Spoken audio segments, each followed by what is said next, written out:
70세 할머니가 결혼을 결심하기까지 걸린 시간은 단석 달이었습니다. 8년간 혼자 살아온 그녀가 낯선 남자에게 마음을 연 이유는 무엇이었을까요? 교회에서 만난 그 남자는 친절했고 공손했으며 무엇보다 같은 상처를 가진 사람이었습니다. 하지만 결혼 후 그녀가 마주한 진실은 상상을 뛰어넘는 것이었습니다.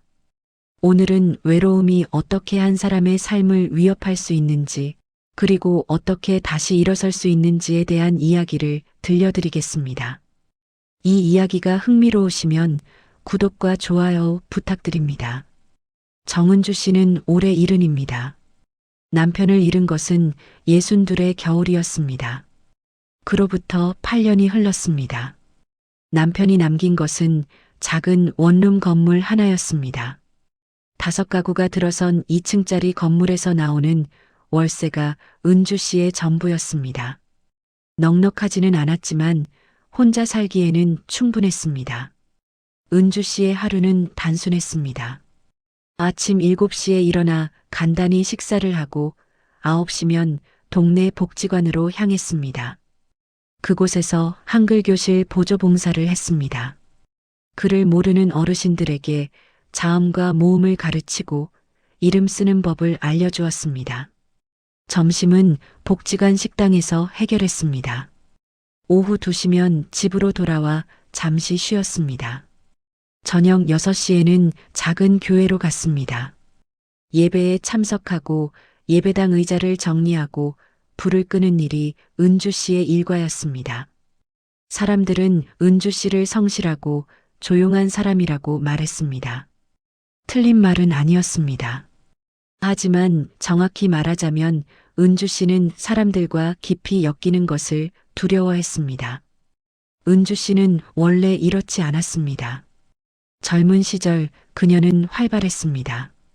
결혼 전에는 작은 양품점에서 일했고 손님들과 이야기하는 것을 좋아했습니다. 26에 남편을 만났습니다. 남편은 건설 현장에서 일했습니다. 성실했고 술을 하지 않았습니다. 결혼 후 딸 하나를 낳았습니다. 결혼 생활은 평범했습니다. 크게 행복하지도 크게 불행하지도 않았습니다. 남편은 말이 없었지만 성실했습니다. 매달 월급을 꼬박꼬박 가져왔고 주말이면 집안일을 도왔습니다. 은주 씨는 딸을 키우고 집안을 꾸리는 것에 만족했습니다. 그런데 딸이 중학교에 들어갈 무렵부터 남편이 달라지기 시작했습니다. 작은 일에도 화를 냈고 은주 씨의 외출을 제한했습니다. 친구를 만나는 것도 동네 모임에 가는 것도 눈치를 봐야 했습니다. 처음에는 남편이 힘든 일이 있나 보다 생각했습니다. 하지만 시간이 지나도 변하지 않았습니다. 남편은 은주 씨가 어디에 갔는지, 누구를 만났는지 확인했습니다. 전화 통화 내용도 물었습니다. 은주 씨는 점점 움츠러들었습니다. 친구들과의 연락도 끊었습니다. 집 밖으로 나가는 일도 줄어들었습니다.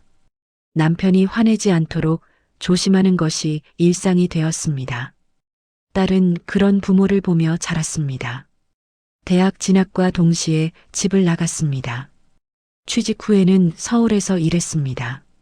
결혼 후에는 남편 직장 때문에 부산으로 갔습니다. 명절에만 얼굴을 보는 사이가 되었습니다. 은주 씨는 딸을 원망하지 않았습니다. 오히려 다행이라고 생각했습니다. 이런 삶을 딸에게까지 보여주고 싶지 않았습니다. 남편이 쓰러진 것은 62 되던 해 겨울이었습니다. 뇌졸중이었습니다. 병원에 실려갔지만 의식을 되찾지 못했습니다. 사흘 만에 세상을 떠났습니다. 장례를 치르는 내내 은주 씨는 눈물을 흘리지 않았습니다. 슬픔보다는 안도감이 먼저 왔습니다. 그런 자신이 나쁜 사람 같아서 괴로웠지만 솔직한 마음이었습니다. 장례 후 딸이 함께 살자고 했습니다. 은주 씨는 거절했습니다. 딸에게 짐이 되고 싶지 않았습니다. 무엇보다 혼자 사는 법을 배우고 싶었습니다. 평생 누군가의 눈치를 보며 살았으니 이제는 스스로 결정하고 싶었습니다. 처음 1년은 낯설었습니다. 아침에 눈을 떠도 출근 준비를 해야 할 사람이 없었습니다. 식사도 혼자였고 텔레비전도 혼자 봤습니다. 하지만 점점 익숙해졌습니다. 혼자라는 것이 외롭기보다는 편안했습니다. 아무도 간섭하지 않았고 눈치 볼 필요가 없었습니다. 2년째부터 복지관 봉사를 시작했습니다. 집에만 있으면 생각이 많아졌기 때문입니다. 봉사는 은주 씨에게 작은 보람을 주었습니다. 한글을 배우는 어르신들이 감사하다고 할 때마다 마음이 따뜻해졌습니다. 교회도 다니기 시작했습니다. 남편이 살아있을 때는 교회를 다니지 못했습니다. 남편이 싫어했기 때문입니다. 이제는 자유로웠습니다. 8년이 흘렀습니다. 은주 씨는 이제 혼자 사는 삶에 완전히 적응했습니다. 외롭다는 생각도 가끔 들었지만 견딜만 했습니다. 사람들과 깊이 관계 맺지 않는 것이 편했습니다. 복지관과 교회에서 만나는 사람들과는 적당한 거리를 유지했습니다. 인사를 나누고 봉사를 함께 하지만 사적인 이야기는 하지 않았습니다. 은주 씨는 이렇게 살아가면 된다고 생각했습니다. 큰 욕심 없이 조용히 혼자서 말입니다. 다시 누군가와 가까워질 용기도 필요도 느끼지 못했습니다. 한번 상처받은 것으로 충분했습니다. 그런데 그해 겨울, 은주 씨의 평온한 일상에 변화가 찾아왔습니다. 어느 주일 저녁이었습니다. 예배가 끝나고 은주 씨는 늘 하던 대로 예배당 의자를 정리하고 있었습니다. 성도들은 대부분 돌아갔고 예배당은 조용했습니다. 그때 한 남자가 다가왔습니다. 도와드릴까요? 은주 씨는 고개를 들었습니다. 낯선 얼굴이었습니다. 60대 중반쯤 되어 보이는 남자였습니다. 키가 크지는 않았지만 단정한 인상이었습니다. 회색 점퍼를 입고 있었고 머리는 짧게 깎여 있었습니다. 괜찮습니다. 제가 할 수 있어요. 은주 씨는 공손하게 거절했습니다. 낯선 사람과 대화하는 것이 편하지 않았습니다. 하지만 남자는 물러서지 않았습니다. 그는 조용히 의자를 들어 정리하기 시작했습니다. 은주 씨는 더 이상 말리지 않았습니다. 의자 정리가 끝나자 남자가 말했습니다. 저는 강성일이라고 합니다. 이번 달부터 이 교회에 나오게 됐어요. 아, 그러세요. 저는 정은주입니다. 혼자 계신 것 같아서요. 힘드시겠다 싶었습니다. 그 말에 은주 씨는 미묘한 감정을 느꼈습니다. 배려인지 간섭인지 구분이 되지 않았습니다. 하지만 남자의 표정은 진지했습니다. 성일이라는 남자는 그 이후로도 종종 은주 씨를 도왔습니다. 예배당 청소를 함께하고 무거운 짐을 들어주었습니다. 말수는 적었지만 행동은 성실했습니다. 다른 성도들도 그를 좋게 평가했습니다. 어느 날 성일이 은주 씨에게 말했습니다. 저도 배우자를 잃고 혼자 살고 있습니다. 외롭지요? 은주 씨는 대답하지 않았습니다. 하지만 마음 한구석이 흔들리는 것을 느꼈습니다. 같은 상처를 가진 사람이라는 생각이 들었습니다. 그렇게 겨울이 깊어지고 있었습니다. 은주 씨는 아직 몰랐습니다. 이 만남이 자신의 삶을 어떻게 바꿀지, 그리고 어떤 위기를 가져올지 말입니다. 겨울이 지나고 봄이 왔습니다. 강성일은 어느새 정은주 씨의 일상에 자리 잡고 있었습니다. 처음에는 일주일에 한 번, 주일 예배 후에만 만났습니다. 그러다 수요일 저녁 예배에도 함께하게 되었습니다. 성일은 은주 씨가 예배당 청소를 마칠 때까지 기다렸습니다. 그리고 집까지 바래다 주었습니다. 밤길은 위험합니다. 제가 모셔다 드릴게요. 성일의 말투는 언제나 공손했습니다. 은주 씨는 처음에는 거절했지만 성일의 성의를 꺾기가 어려웠습니다. 그렇게 몇 번 반복되자 은주 씨도 익숙해졌습니다. 어느 날 성일이 복지관까지 찾아왔습니다. 봉사 시간에 쓸 자료를 만들어 왔다며 USB를 건넸습니다. 한글 자모음표와 쓰기 연습지가 깔끔하게 정리되어 있었습니다. 어르신들이 보기 편하게 글자를 크게 했습니다. 복지관 선생님들이 성일을 칭찬했습니다. 은주 씨도 고마웠습니다. 성일은 컴퓨터를 다룰 줄 알았고 세심했습니다. 무엇보다 은주 씨의 일에 관심을 가져주는 사람이 오랜만이었습니다. 그날 저녁 성일이 물었습니다. 혼자 사신 지 얼마나 되셨어요? 8년 됐습니다. 외로우시겠습니다. 우리 나이에 혼자는 위험합니다. 그 말이 은주 씨의 마음 깊은 곳을 건드렸습니다. 외롭다는 말은 스스로에게도 하지 않으려 했던 단어였습니다. 하지만 성일이 그 말을 꺼내자 억눌렀던 감정이 올라왔습니다. 그런가요? 제가 지켜드리고 싶습니다. 성일의 눈빛은 진지했습니다. 은주 씨는 대답하지 못했습니다. 은주 씨의 생일은 4월이었습니다. 칠순을 맞는 날이었습니다. 딸이 부산에서 올라온다고 했습니다. 은주 씨는 집에서 조촐하게 미역국을 끓이며 딸을 기다렸습니다. 초인종이 울렸습니다. 문을 열자 성일이 서 있었습니다. 손에는 큰 꽃바구니가 들려 있었습니다. 생신 축하드립니다. 은주 씨는 당황했습니다. 생일을 어떻게 알았는지 물으려다가 그냥 받았습니다. 성일은 꽃바구니와 함께 작은 봉투를 건넸습니다. 편지입니다. 나중에 읽어보세요. 성일이 돌아간 뒤 은주 씨는 편지를 펼쳤습니다. 손글씨로 정성스럽게 쓴 편지였습니다. 은주 씨, 저도 오래 혼자 살았습니다. 외로움이 무엇인지 압니다. 이제는 서로 의지하며 살고 싶습니다. 평생 지켜드리겠습니다. 은주 씨의 가슴이 뛰었습니다. 누군가 자신을 지켜주겠다는 말을 들은 것이 얼마만인지 기억나지 않았습니다. 편지를 읽고 또 읽었습니다. 저녁 무렵 딸이 도착했습니다. 현관에 놓인 꽃바구니를 보더니 물었습니다. 엄마, 이거 누가 보낸 거예요? 교회 분이 보내주셨어. 무슨 분이요? 이렇게 큰 걸 보내요? 딸의 목소리에 경계심이 묻어났습니다. 은주 씨는 성일 이야기를 꺼냈습니다. 같은 처지의 사람이고 성실하고 자신을 잘 챙겨준다고 말했습니다. 딸의 표정이 굳었습니다. 엄마, 얼마나 아는 사람인데요?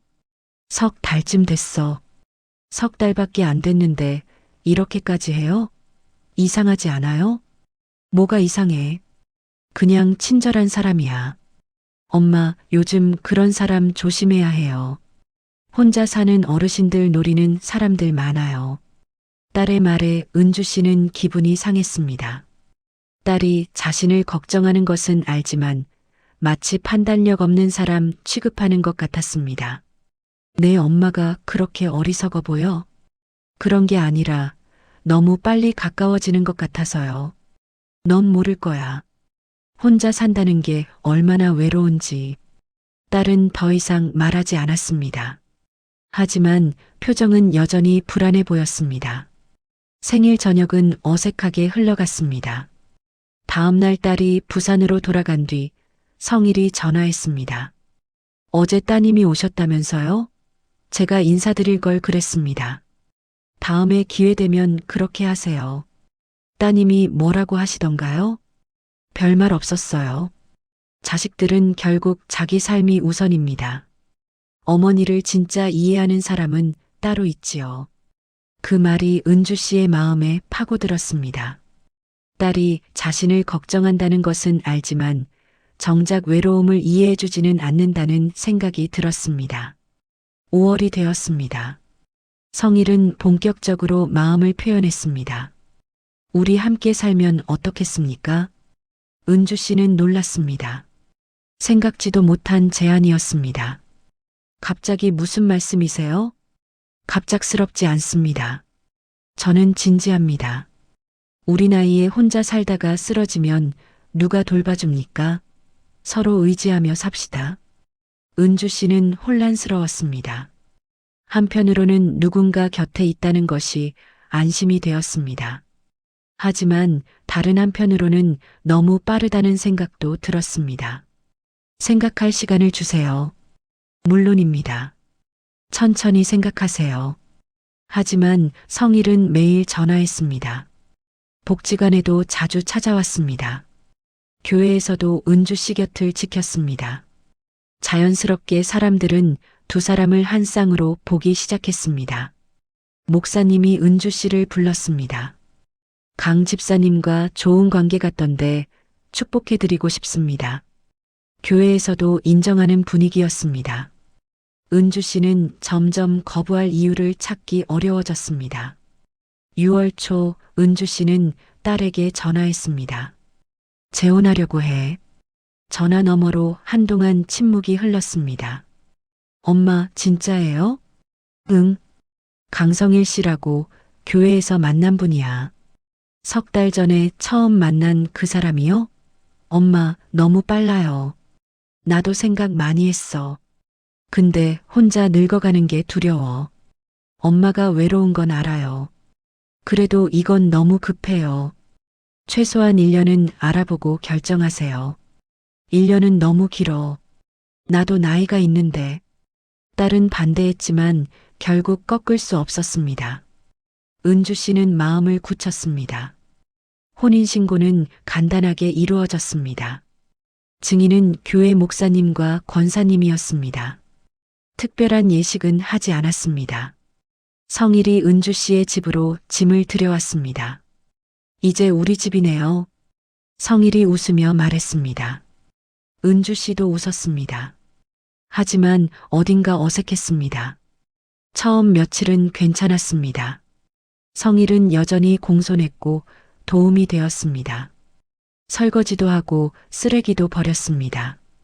은주 씨는 혼자 하던 일을 나눌 수 있어서 편했습니다. 하지만 일주일쯤 지나자 미묘한 변화가 느껴졌습니다. 집에서 성일의 말이 줄어들었습니다. 밖에서는 친절했지만 집에만 들어오면 과묵해졌습니다. 은주 씨가 말을 걸어도 짧게 대답했습니다. 오늘 복지관에서 재미있는 일이 있었어요. 그래요. 같이 점심이라도 먹을까요? 난 괜찮아요. 대화가 이어지지 않았습니다. 은주 씨는 성일이 피곤한가 보다 생각했습니다. 그런데 어느 날부터 성일이 은주 씨의 외출에 관심을 보이기 시작했습니다. 오늘 어디 가세요? 복지관이요. 몇 시에 돌아오세요? 보통 2시쯤이요. 전화 좀 하세요. 걱정돼서요. 처음에는 배려라고 생각했습니다. 하지만 매일 같은 질문이 반복되었습니다. 복지관에서 점심을 먹고 있는데도 성일에게서 전화가 왔습니다. 뭐 하세요? 점심 먹고 있어요. 누구랑요? 복지관 선생님들이요. 남자도 있어요? 그 질문에 은주 씨는 당황했습니다. 네. 복지관 관장님도 계시고요. 아, 그래요. 일찍 들어오세요. 전화를 끊고 나니 기분이 이상했습니다. 결혼한 지 한 달이 지났습니다. 어느 날 저녁 성일이 말했습니다. 은주 씨, 월세 통장 관리가 복잡하시죠? 제가 대신 해드릴까요? 아니요, 괜찮습니다. 같이 사는데 뭐 그렇게 따지세요. 제가 하는 게 편하잖아요. 제가 할 수 있어요. 은주 씨는 단호하게 말했습니다. 하지만 성일의 표정이 굳었습니다. 저를 못 믿으세요? 그런 게 아니라요. 그럼 왜 거절하세요? 부부인데. 말투가 달라졌습니다. 존댓말은 유지했지만 목소리에 날이 서 있었습니다. 며칠 뒤 성일이 다시 말을 꺼냈습니다. 건물 명의는 은주 씨 앞으로만 되어 있죠? 네. 공동 명의로 하는 게 어때요? 만약 은주 씨한테 무슨 일 생기면 제가 관리해야죠. 은주 씨의 심장이 빨리 뛰었습니다. 불안감이 엄습했습니다. 아직은 제가 건강해요. 그런 거 생각하기 이릅니다. 미리 준비하는 게 좋아요. 우리 나이에 언제 무슨 일이 생길지 모르잖아요. 다음에 생각해보죠. 은주 씨는 자리에서 일어났습니다. 더 이상 이야기하고 싶지 않았습니다. 밤에 잠을 이룰 수 없었습니다. 머릿속으로 지난 몇 달이 스쳐 지나갔습니다. 친절했던 성일, 배려했던 성일, 평생 지켜주겠다던 성일. 그런데 지금은 통장을 관리하겠다고 건물을 공동 명의로 하자고 말하는 성일. 은주 씨는 두려웠습니다. 남편과 살 때도 이런 기분을 느꼈었습니다. 작은 통제가 점점 커지던 그때의 느낌. 자신의 삶이 조금씩 빼앗기던 그 감각. 설마 또 그런 건 아니겠지. 은주 씨는 스스로를 다독였습니다. 성일은 좋은 사람이야. 교회 사람들도 다 인정하잖아. 내가 예민한 거야. 하지만 가슴 한구석의 불안은 사라지지 않았습니다. 은주 씨는 어둠 속에서 천장을 바라보았습니다. 외로움 때문에 선택한 이 결혼이 과연 옳았을까? 아직 늦지 않았을까? 다시 혼자가 되어야 할까? 답을 찾을 수 없었습니다. 다만 한 가지는 확실했습니다. 무언가 잘못되고 있다는 것. 그리고 그것을 외면해서는 안 된다는 것. 은주 씨는 결심했습니다. 내일 딸에게 전화해야겠다고. 이제는 도움이 필요하다고. 다음 날 아침 정은주 씨는 딸에게 전화하려다가 멈췄습니다. 먼저 확인할 것이 있었습니다. 혹시 자신의 불안이 기우일 수도 있었습니다. 복지관에 도착한 은주 씨는 평소처럼 한글 수업을 도왔습니다. 하지만 머릿속은 복잡했습니다. 점심시간이 되자 은주 씨는 복지관 사무실로 갔습니다. 선생님, 제가 봉사시간 확인서 받으려면 어떻게 해야 하나요? 아, 그냥 신청하시면 돼요. 근데 왜요? 어디 제출하실 일 있으세요? 은행에서 필요하다고 해서요. 거짓말이었습니다. 하지만 자연스러운 핑계가 필요했습니다. 은주 씨는 복지관을 나와 바로 은행으로 향했습니다. 평소 거래하던 은행 지점이었습니다. 창구 직원에게 말했습니다. 제 통장 거래 내역 좀 확인하고 싶습니다. 네, 신분증 주세요. 직원이 컴퓨터를 들여다보더니 물었습니다. 최근 대출 상담 받으신 적 있으세요? 은주 씨의 심장이 쿵 내려앉았습니다. 아니요. 전혀요. 그런데 조회 기록이 있네요. 한 달 전쯤이요. 누가 조회했나요? 본인 확인 절차를 거쳤으니까 본인이 오신 걸로 되어 있는데요. 은주 씨는 손이 떨렸습니다. 한 달 전이면 결혼하고 얼마 안 됐을 때였습니다. 제가 온 적 없어요. 확실합니다. 직원의 표정이 굳어졌습니다. 그럼 누군가 고객님 신분으로 조회한 거네요. 신분증이나 개인정보가 유출됐을 수 있어요. 어떻게 해야 하나요? 일단 비밀번호부터 바꾸시고 금융거래 보호 신청하세요. 그리고 경찰에 신고하시는 게 좋아요. 은주 씨는 비밀번호를 바꾸고 은행을 나왔습니다. 다리에 힘이 풀렸습니다. 벤치에 앉아 한참을 멍하니 있었습니다. 성일이었습니다. 다른 사람일 리 없었습니다. 은주 씨의 신분증을 볼 수 있는 사람은 성일뿐이었습니다. 결혼 서류를 준비하면서 신분증 사본을 달라고 했었습니다. 그때 무엇을 했는지 이제야 알 것 같았습니다. 도움이 아니었습니다. 배려도 아니었습니다. 성일은 처음부터 은주 씨의 재산을 노렸던 것입니다. 그날 저녁 은주 씨는 성일에게 아무 말도 하지 않았습니다. 평소처럼 저녁을 차리고 함께 식사했습니다. 성일도 평소와 다름없었습니다. 오히려 그것이 더 무서웠습니다.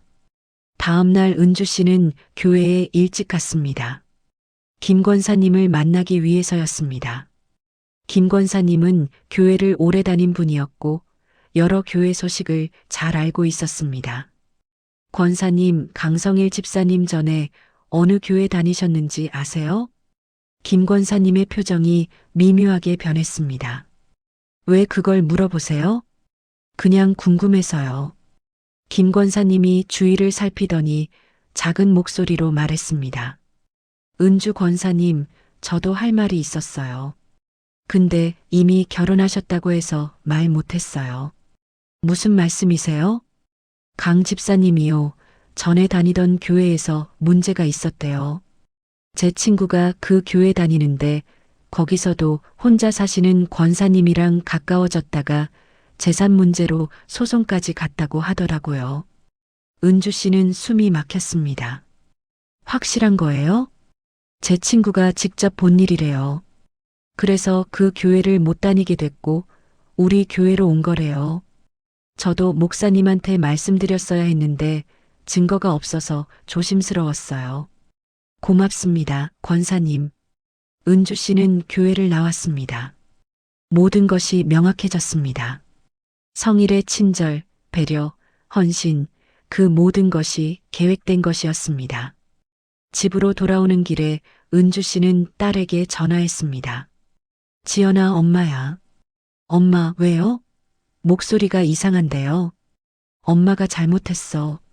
내 말을 들을 걸 그랬어. 은주 씨는 모든 것을 털어놓았습니다. 은행에서 확인한 일, 김 권사님에게 들은 이야기, 그리고 성일의 변한 모습까지. 딸은 침착하게 말했습니다. 엄마, 지금 집에 그 사람 있어요? 아니, 현장 나갔어.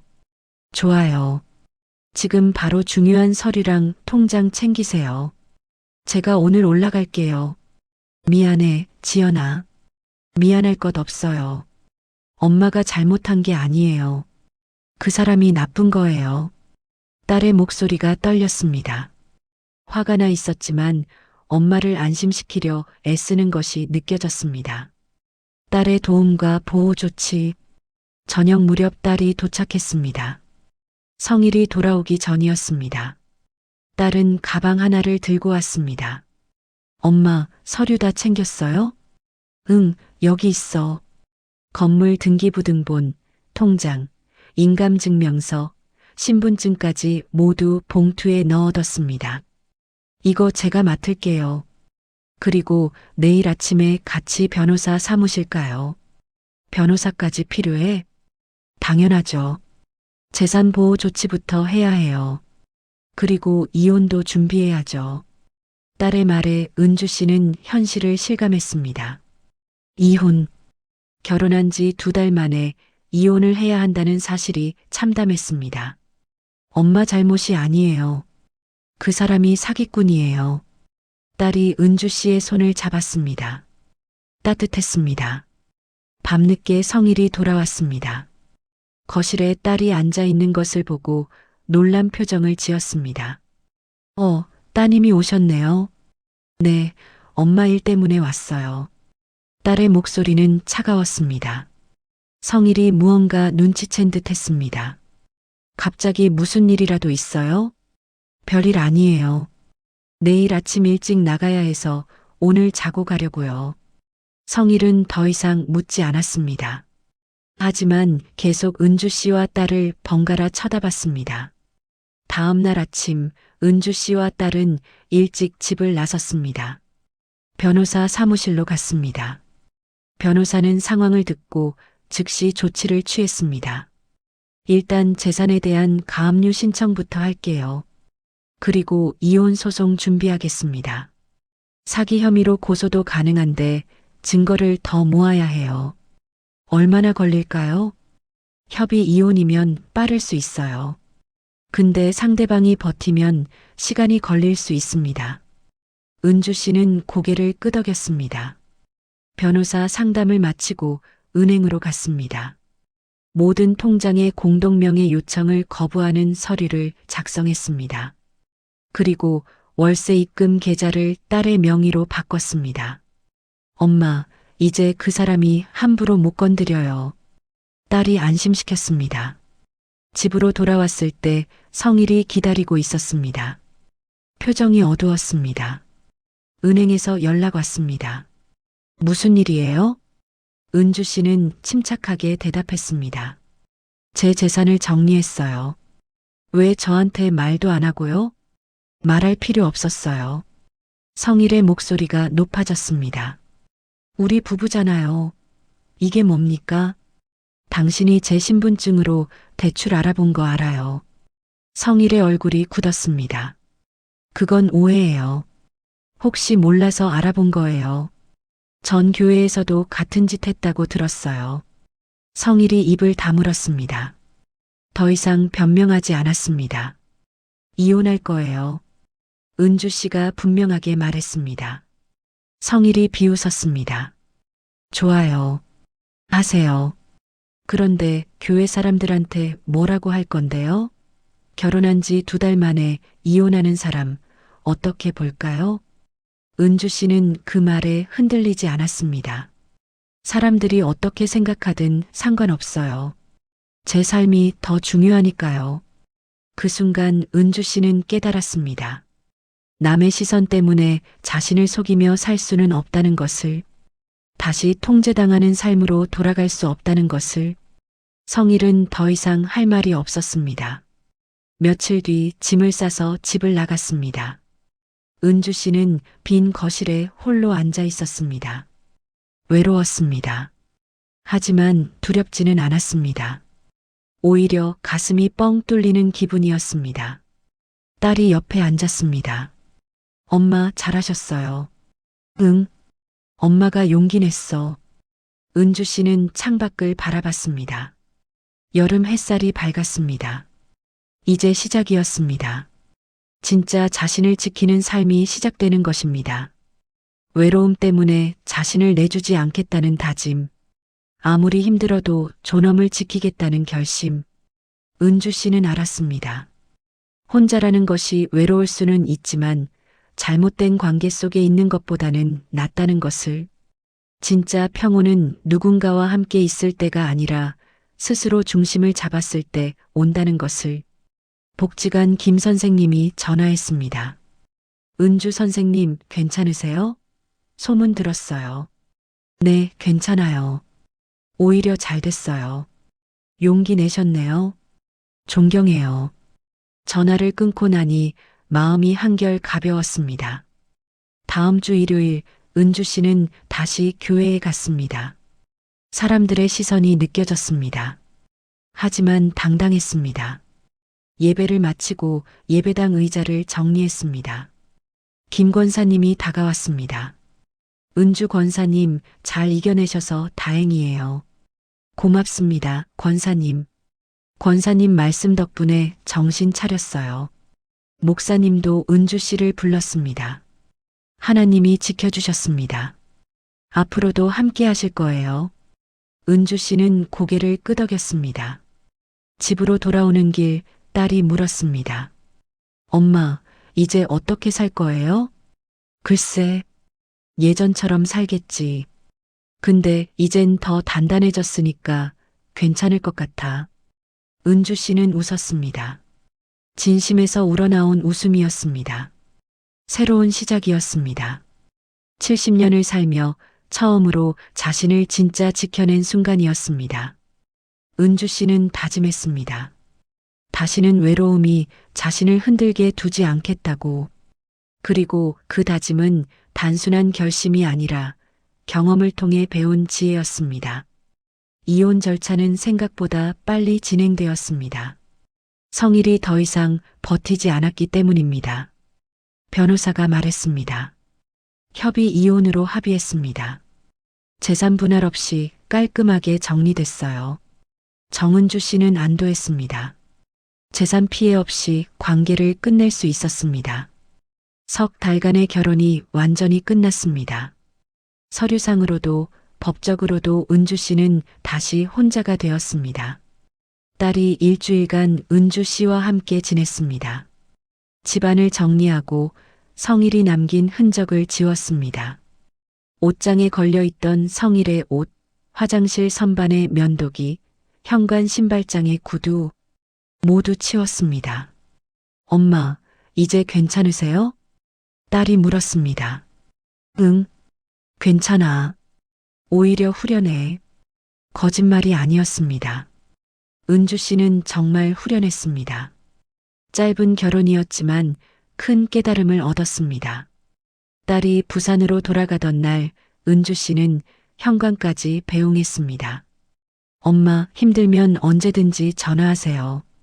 제가 바로 올라올게요. 알았어. 걱정 마. 엄마 이제 괜찮아. 사실 엄마가 그때 전화 안 했으면 어쩔 뻔했어요.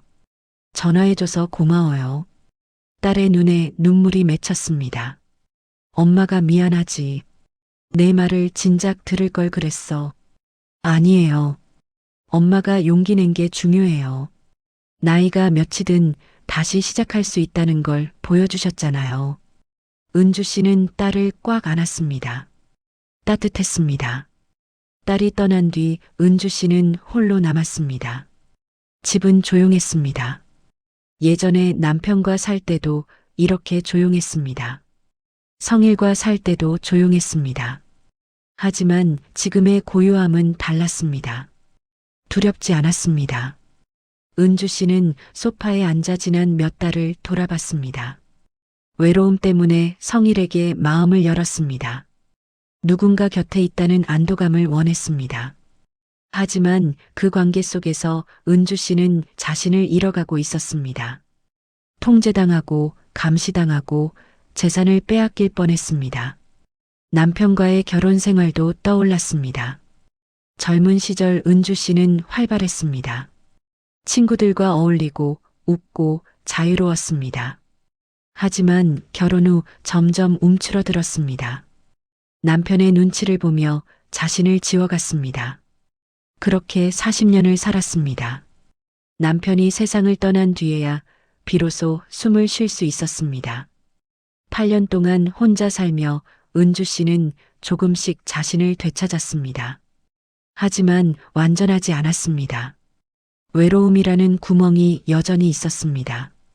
그 구멍을 메우려고 성의를 받아들였습니다. 이제야 깨달았습니다. 외로움은 다른 사람으로 채울 수 있는 것이 아니라는 것을, 자신이 단단해져야 외로움도 견딜 수 있다는 것을. 은주 씨는 일어나 창문을 열었습니다. 가을바람이 들어왔습니다. 시원했습니다. 다음 날부터 은주 씨는 다시 일상으로 돌아갔습니다. 복지관에서 한글 교실 봉사를 했습니다. 어르신들이 은주 씨를 반겼습니다. 선생님, 요즘 안 보이더니 어디 아프셨어요? 아니요, 개인 일이 좀 있었어요. 이제 괜찮습니다. 다행이네요. 선생님 없으니까 우리가 심심했잖아요. 그 말에 은주 씨는 웃었습니다. 자신을 필요로 하는 사람들이 있다는 것이 감사했습니다. 저녁에는 교회에 갔습니다. 처음 몇 주는 사람들의 시선이 부담스러웠습니다. 다들 은주 씨의 이혼 소식을 알고 있었습니다. 하지만 아무도 함부로 말하지 않았습니다. 김 권사님이 조용히 다가와 손을 잡았습니다. 잘 이겨내셨어요.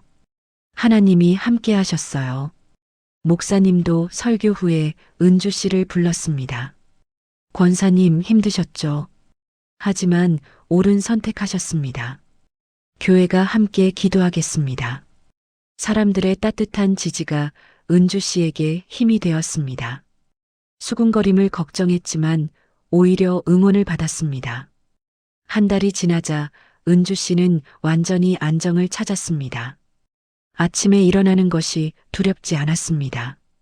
혼자 밥을 먹는 것도 편안했습니다. 저녁에 불을 끄고 잠자리에 들 때도 평온했습니다. 어느 토요일 딸이 남편과 함께 올라왔습니다. 사위를 본 것은 오랜만이었습니다. 어머님, 그동안 안부 여쭙지 못해 죄송합니다. 아니야. 바쁜데 잘 왔어. 함께 저녁을 먹었습니다. 딸이 은주 씨가 좋아하는 갈비찜을 해왔습니다. 식탁은 따뜻했습니다. 엄마, 요즘 어때요? 괜찮으세요? 응, 아주 좋아. 걱정 마. 혼자 계시는 게 외롭지 않으세요? 은주 씨는 잠시 생각했습니다. 외롭긴 해. 근데 괜찮아. 외로움이 나쁜 것만은 아니더라. 딸이 고개를 갸웃했습니다. 무슨 말씀이세요? 외로움이 있어야 나를 돌아볼 수 있더라. 누군가와 함께 있으면 그 사람 눈치 보느라 바빠. 근데 혼자 있으면 내가 뭘 원하는지, 뭐가 필요한지 알 수 있어. 딸이 은주 씨의 손을 잡았습니다. 엄마, 정말 많이 성장하셨어요. 나이 70의 성장이라니. 우습지? 아니요. 멋있어요. 저도 엄마 보고 배워요. 그날 밤 은주 씨는 오랜만에 깊은 잠을 잤습니다. 편안했습니다. 복지관에서도 변화가 있었습니다.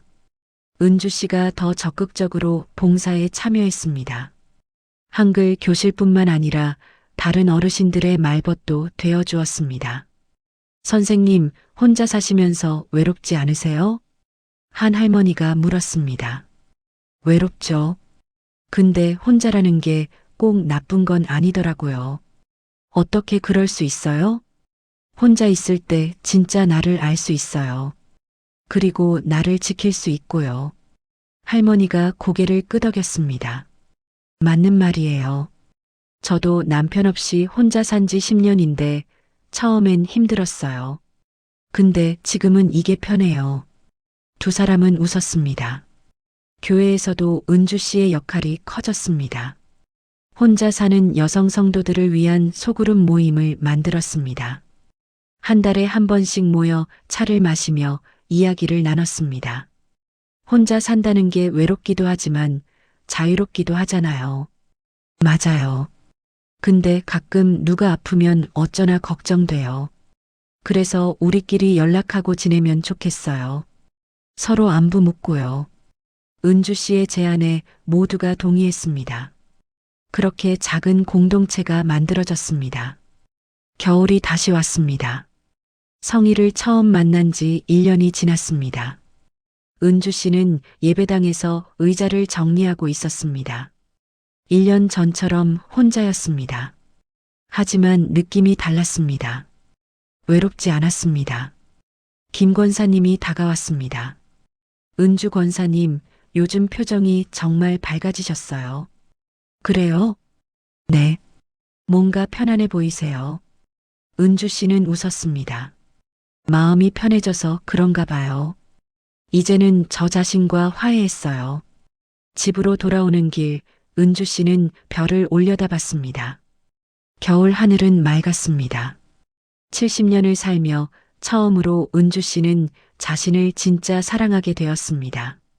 누군가의 아내로서가 아니라, 누군가의 엄마로서가 아니라, 정은주 자신으로서 말입니다. 혼자라는 것이 외로울 수는 있지만 그것이 실패는 아니었습니다. 오히려 자신을 온전히 지킬 수 있는 시간이었습니다. 은주 씨는 깨달았습니다. 진짜 평온은 누군가와 함께 있을 때 오는 것이 아니라 자신의 중심을 잡았을 때 온다는 것을, 외로움을 두려워하지 않을 때 비로소 자유로워진다는 것을. 집에 들어서니 따뜻했습니다. 보일러를 틀어놨기 때문입니다. 은주 씨는 차를 한 잔 끓였습니다. 창밖을 바라보며 천천히 마셨습니다. 핸드폰이 울렸습니다. 딸이었습니다. 엄마, 다음 주 생일인데 뭐 해드릴까요? 아무것도 필요 없어. 그냥 내가 건강하면 돼. 엄마, 제가 올라갈게요. 같이 밥 먹어요. 그래. 고마워, 지연아. 전화를 끊고 은주 씨는 웃었습니다. 이제 은주 씨에게는 두려움이 없었습니다. 혼자 늙어가는 것도, 외로움도 더 이상 무섭지 않았습니다. 자신을 지킬 수 있다는 확신이 있었기 때문입니다. 복지관 봉사, 교회 모임, 딸과의 통화, 혼자 마시는 차 한 잔. 이 모든 것이 은주 씨의 삶을 채워주었습니다. 크지 않지만 충분했습니다. 은주 씨는 거울을 봤습니다. 이른의 얼굴이었습니다. 주름이 있었고 흰머리가 많았습니다. 하지만 눈빛은 맑았습니다. 처음으로 자신의 모습이 아름답게 느껴졌습니다. 잘 살았어, 은주야. 스스로에게 말했습니다. 밤이 깊어갔습니다. 은주 씨는 이불을 덮고 누웠습니다. 편안했습니다. 내일도 아침이 올 것입니다. 복지관에 가고 어르신들과 웃고 저녁에는 교회에 갈 것입니다. 평범한 하루였습니다. 하지만 그 평범함 속에 진짜 행복이 있었습니다. 은주 씨는 혼자였지만 외롭지 않았습니다. 단단했고 자유로웠고 평온했습니다. 이것이 70세 정은주 씨가 평생에 걸쳐 배운 가장 큰 지혜였습니다. 누군가와 함께하는 것보다 중요한 것은 자기 자신과 함께하는 법을 아는 것이라는 깨달음. 겨울밤은 고요했습니다. 은주 씨는 평온한 얼굴로 잠들었습니다. 내일을 두려워하지 않는 사람의 얼굴이었습니다. 이야기는 여기서 끝이 아닙니다. 은주 씨의 삶은 계속됩니다. 하지만 이제 그 삶은 누군가에게 의지하는 삶이 아니라 스스로 서는 삶입니다. 그것이 진짜 행복의 시작이었습니다.